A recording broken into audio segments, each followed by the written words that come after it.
আল্লাহর শাস্তির জন্য অপেক্ষা করতে হবে। ভাইরা আমার, এই জন্য দুনিয়ার এই জীবনটাকে প্রতারণার জীবন বলা হয়েছে। আল্লাহ রাসূল বলেছেন আদ-দুনিয়া মালউনাতুন, আলা ইন্নাদ দুনিয়া মালউনাতুন, দুনিয়ার জীবনটাই হচ্ছে অভিশপ্ত, দুনিয়াটাই হচ্ছে অভিশপ্ত। আল্লাহ রাসূল বলেছেন দুনিয়াটা কি অভিশপ্ত, ওয়া মালউনুন মা ফিহা, এবং দুনিয়াটা তো অভিশপ্ত, দুনিয়ার মধ্যে যা কিছু আছে সেগুলো অভিশপ্ত। এরপর আল্লাহ বলেন যে ইল্লা যিকরুল্লাহ ওয়া মা ওয়ালাহু ওয়া আলিমুন আও মুতাআল্লিম, তবে দুনিয়ার মধ্যে সব কিছু তো এটা হচ্ছে অভিশপ্ত, অভিশপ্ত থেকে অভিশাপ থেকে মুক্ত কোনটা? ইল্লা যিকরুল্লাহ, আল্লাহর জিকির, মানে কি আল্লাহর বিধান অনুযায়ী যদি আমি আর আপনি চলি, আল্লাহর যে কর্মসূচিগুলো আছে সেগুলো অভিশপ্ত নয়। ওয়া মা ওয়ালাহু, এবং আল্লাহর এই বিধান, আল্লাহর দেওয়া এই নীতি নৈতিকতা ইত্যাদি যা আছে এগুলোকে যারা করে, এগুলোর সাথে যারা সম্পর্ক করে, এবং এই দিনের আল্লাহর এই জিকিরের, আল্লাহর এই বিধানের, আল্লাহর এই ব্যবস্থা ইসলামের সম্পর্কে যারা জ্ঞান রাখে অথবা যারা জ্ঞান অর্জন করা এর সাথে সম্পৃক্ত থাকে, এরা অভিশপ্ত না। আর অভিশপ্ত না কারা কারা?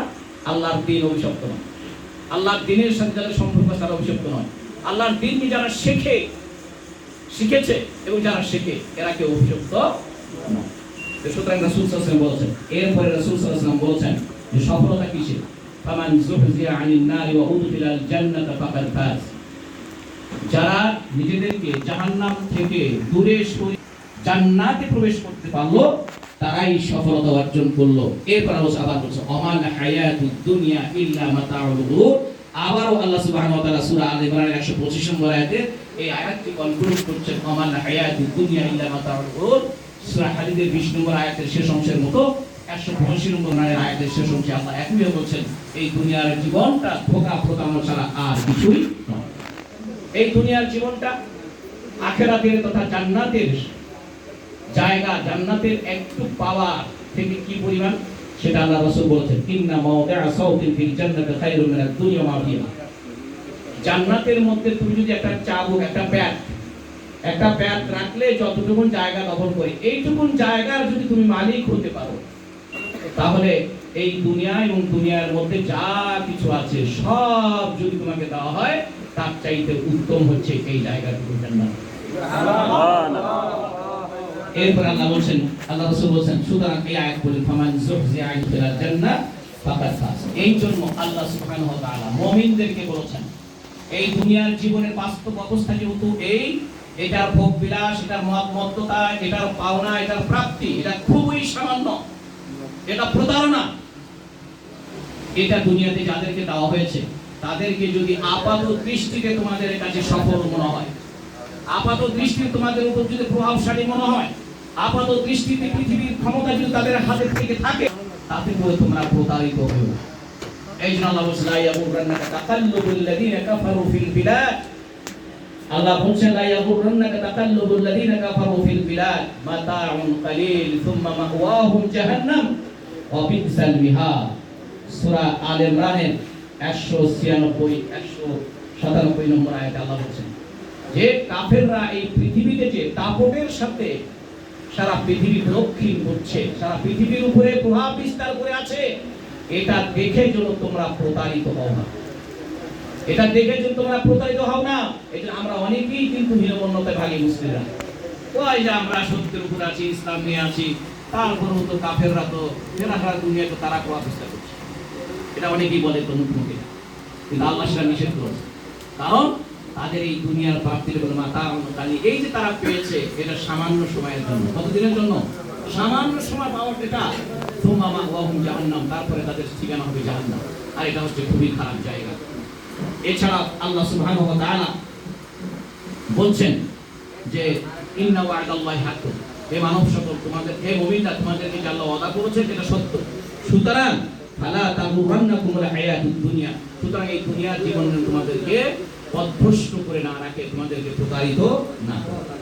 আল্লাহ সুবহানাহু ওয়া তাআলা সূরা তাওবার 38 নম্বর আয়াতে একটি আয়াতে এই দুনিয়ার এই জীবনকে প্রাধান্য দেওয়া পরকালের জীবনের তুলনায়, এটা আল্লাহ সুবহানাহু ওয়া তাআলা সেটা আমাদেরকে দৃষ্টি আকর্ষণ করে বলছেন, ইয়া আইয়ুহাল্লাযীনা আমানু মা লাকুম ইযা ক্বিলা লাকুম ইনফিরু ফি সাবিলিল্লাহি সাআকুম ইলাল আরদ আরাদাইতুম বিল হায়াতিদ দুনিয়া মিনাল আখিরাহ ফামা মাতাউল হায়াতিদ দুনিয়া ফিল আখিরাতি ইল্লা কলিল।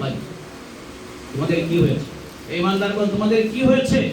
তোমাদেরকে যখন আল্লাহর পথে বের হতে বলা হয় তখন তোমরা ইসসাকানতুম ইলাল আরদ, মাটির সাথে জমাট বেঁধে থাকো, মাটির সাথে লেগে থাকো আটার মতো, তো সেখান থেকে তোলা যায় না। মাটির সাথে লেগে থাকার অর্থ কি ভাই? আল্লাহর দ্বীনের পথে প্রয়োজনে যেই সারা, যেই আহ্বান থেকে আপনাকে যেই জিনিস, আমাকে যেই জিনিস, যেই কারণ সেখানে যেতে বাধা হয়ে যাওয়া, আল্লাহর দ্বীনের প্রয়োজনে আমাকে যেখানে যতটুকু ভূমিকা রাখার দরকার, এই আহ্বান, এই অনুভূতি আমার থাকা সত্ত্বেও সেই পথে আমার সময় দেওয়া, উপস্থিত হওয়ার ক্ষেত্রে যেই জিনিস আমাকে বাধা দেয়, এটাই হচ্ছে জমিনকে আঁকড়ে ধরা। এটা কি বলা হয়? কি জমিনকে আঁকড়ে ধরা। তাহলে তো এটার অর্থ কি?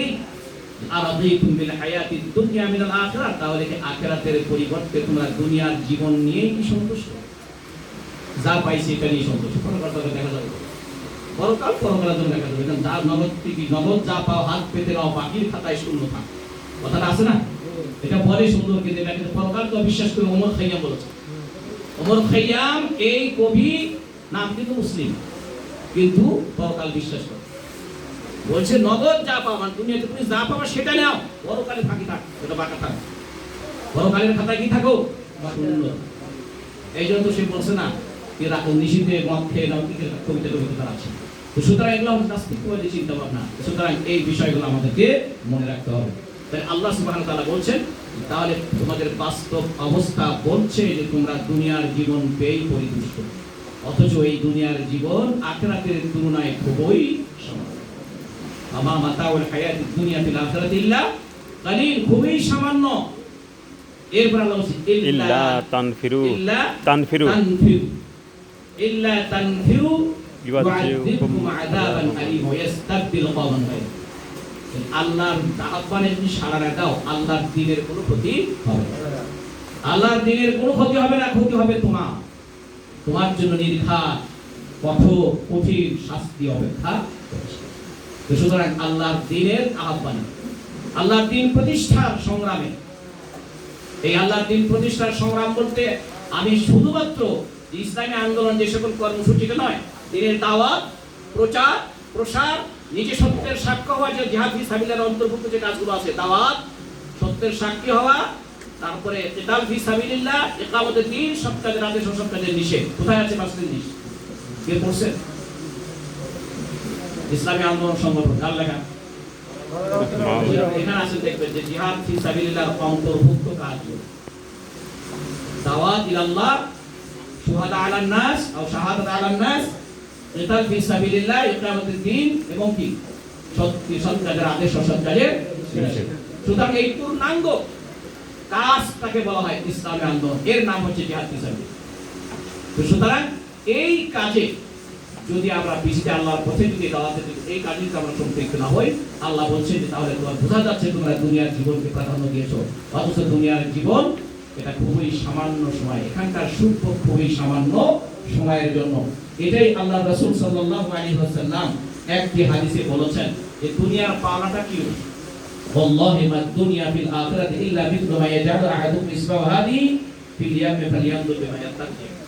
আল্লাহ রাসূল বললেন যে দুনিয়ার জীবনটা যদি তোমরা বুঝতে চাও, দুনিয়া যারা তোমরা পাইছো, যা পেয়ে তোমরা খুব খুশি, তোমরা আর যারা তাও পায় নাই সেটা আলাদা কথা, যারা পাইছো তোমাদের সেই পাওনাটা কতটুকু, সে যে তোমাদের কেউ একজন যেন সাগরের মধ্যে তার আঙ্গুলটা চুবাইয়ে দিয়ে তারপরে তুলে দেখে তার আঙ্গুলের মাথায় কতটুকু পানি আসতো, এইটুকুন পাওনা হচ্ছে তোমার দুনিয়ার পাওনা।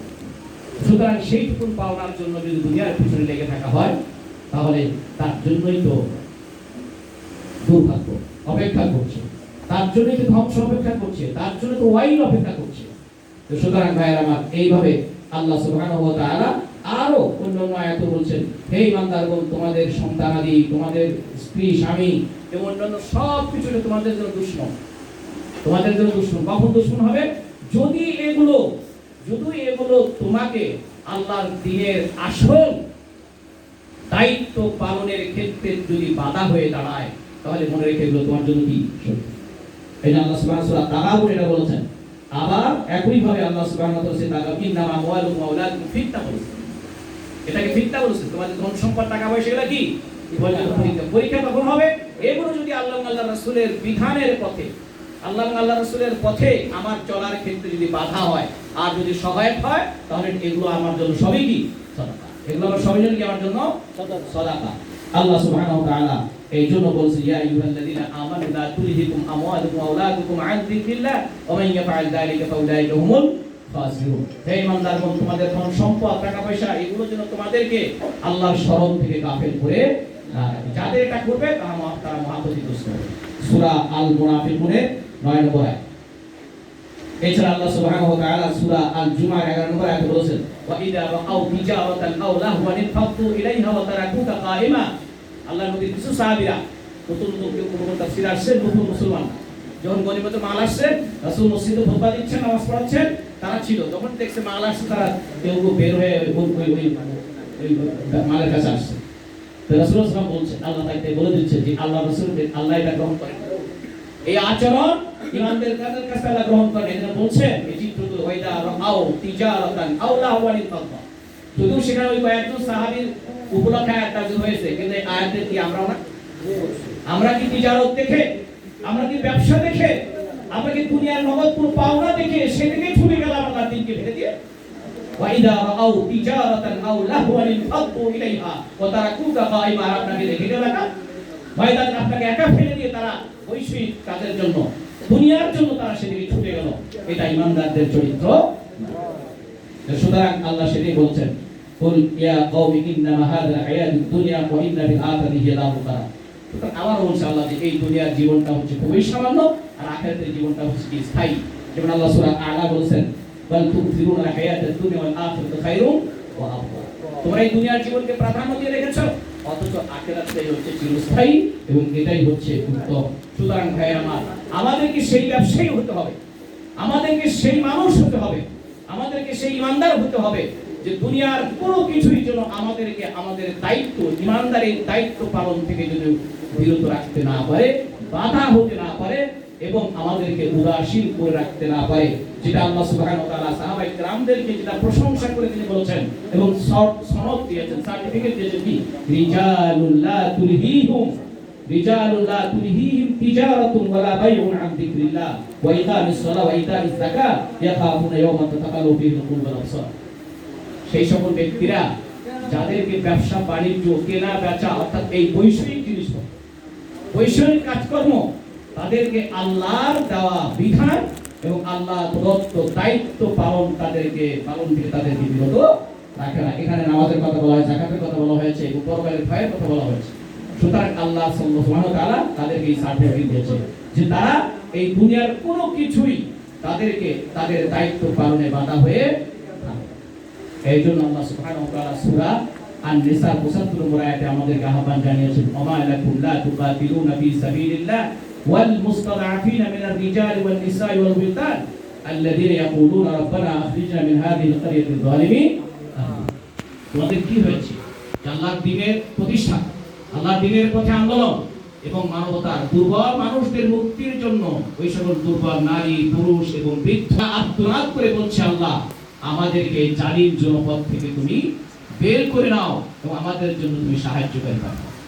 সুতরাং আল্লাহর দ্বীনের স্বার্থে আমাদের যেমন আন্দোলন প্রয়োজন, তেমনি মাজলুম মানবতার মুক্তির জন্য আমাদের এই আন্দোলন অবশ্যই অংশগ্রহণ করতে হবে।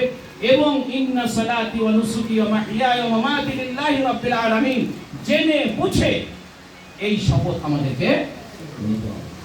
সুতরাং ভাইয়েরা আমার, আমরা যদি সেরকম হই, তাহলে আল্লাহ আজকে মুসলিম জাতির উপরে যেই অপদস্থ জীবন যাপন চাপিয়ে দিয়েছে, সেটা কোন কারণে? রাসূল সাল্লাল্লাহু আলাইহি ওয়াসাল্লাম হাদিসে বলেছেন, ইযা তাবায়াতুম বিল ঈনা ওয়া রাদিতুম বিজ যার ওয়া আখাযতুম আযনাবাল বাকার ওয়া তারাকতুমুল জিহাদ ইল্লা সাল্লাল্লাহু আলাইকুম যিল্লান লা ইয়ানজাউহু ইল্লা আন তারজিউ। তোমরা যদি সুদী কেনা বেচায় সম্পৃক্ত হয়ে যাও, এবং ক্ষেত খামার পেয়ে যদি সন্তুষ্ট হয়ে যাও, গরুর লেজ ধরে থাকো, আর আল্লাহর পথে জিহাদকে যদি তোমরা ছেড়ে দাও, তাহলে তোমাদের উপরে অপমানজনক জীবনযাপন চাপিয়ে দেওয়া হবে।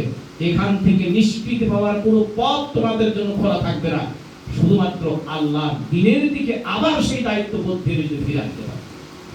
সুতরাং আজকে মুসলিম জাতি অপদস্থ জীবনযাপন, আল্লাহ কোরআন যেটা আল্লাহ বলেছেন, আফাতুমিনুনা বিবাদিল কিতাবি ওয়া তাকফুরুনা বিবাদ ফামা জাযাউ মান ইয়াফআলু যালিকা মিনকুম ইল্লা খিজয়ুন ফিল হায়াতিদ দুনিয়া। কোরআনের দ্বীনের ইসলামের কিছু অংশ মানে আর কিছু অংশ যদি আমরা ত্যাগ করি, আল্লাহ বলেন এই দুটো শাস্তি, একটা হচ্ছে দুনিয়ার জীবন হবে তোমাদের জন্য অপমানজনক, আর পরকালে আরো কঠিন শাস্তি। সুতরাং আল্লাহ এই আয়াতগুলো, রাসূল সাল্লাল্লাহু আলাইহি ওয়াসাল্লাম হাদিসগুলো, এগুলোকে সবসময় স্মরণ রেখে যদি আমরা এই দুনিয়ার জীবনটাকে যদি আমরা সঠিকভাবে ডায়াগনোসিস করতে পারি, সঠিকভাবে নির্ণয় করে যদি আমার জীবনের লক্ষ্য উদ্দেশ্য ঠিক করতে পারি, এই সেই লক্ষ্যে পৌঁছার জন্য যদি আমার জান মালকে, সন্তান সন্ততি এবং আল্লাহ যা কিছু আমাকে দিয়েছেন সেগুলো যদি সেই লক্ষ্য অর্জন করার জন্য যদি ব্যয় করতে পারি, যেখানে যেভাবে ব্যয় করা প্রয়োজন, তাহলেই কেবল আল্লাহ আমাদেরকে এই দুনিয়াতে যেটাকে আমরা সফলতা মনে করি, এই সফলতা যদি আমরা নাও পাই, পরকালে আমাদের জন্য অবশ্যই সফলতা রয়েছে। এই জন্য এই যে আল্লাহর পক্ষ থেকে সাহায্য এবং সুস্পষ্ট বিজয়, এটা সবসময় আক্ষরিক অর্থে নয়। আপনি যদি দিনের প্রতিকূল পরিবেশের মধ্যে যদি দিনের উপর দিকে থাকতে পারেন, আল্লাহর সাহায্য আপনার জন্য, এটা আপনার সুস্পষ্ট বিজয়। সুতরাং আপনাদের উপর দিয়ে যা চলে গেছে, এই অবস্থায় আল্লাহর দিনের উপর যারা টিকে আছে, তাদের জন্য সাহায্য অবশ্যই ছিল, তাদের বিজয় অবশ্যই অর্জিত হয়েছে ইনশাআল্লাহ। আল্লাহ আমাদের সকলকে এই কথাগুলো বোঝার তৌফিক দান করুন। আসলে আমরা ইন্না সালাতু ওয়া নুসুকি ওয়া মাহইয়ায়া ওয়া মামাতি লিল্লাহি রাব্বিল আলামিন, এই আল্লাহ তাআলার এই বাণীকে হৃদয়ঙ্গম করি, অনুভব করি এবং বাস্তব জীবনে এটাকে নিজেদের শপথ বাক্য হিসেবে এটাকে স্মরণ করে শপথ নিয়ে আল্লাহর দ্বীনের জন্য আমরা কাজ করি। আল্লাহ আমাদের সকলকে তৌফিক দান করুন, আমাদের ইহকাল সুন্দর করুন, পরকালকে সুন্দর করুন, এই আহ্বান জানিয়ে এই দোয়া করে আপনাদেরকে ধন্যবাদ শেষ করছি। ওয়া আখিরু দাওয়ানা আলহামদুলিল্লাহি রাব্বিল আলামিন। আসসালামু আলাইকুম ওয়া রাহমাতুল্লাহি ওয়া বারাকাতুহু।